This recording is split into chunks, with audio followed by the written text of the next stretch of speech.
Nima uchun Alloh Qur'onda ayollar xafa bo'lmasligini ta'kidlagan? Nega Alloh Qur'onda ayollarga qayta g'amgin bo'lmanglar deb aytadi? Diqqat bilan qarang. Bu shunchaki tasodifiy oyatlar emas. Bular so'zlarga o'ralgan ilohiy quchoqlardir.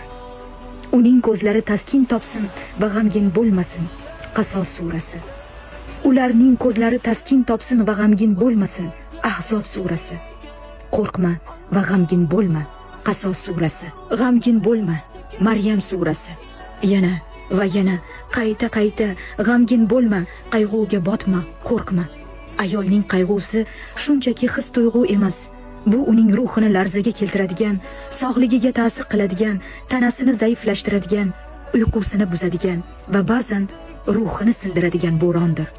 Bu g'am uni ko'zlaridagi uchqunni o'chirishi va yuragidagi kuchni olib qo'yishi mumkin.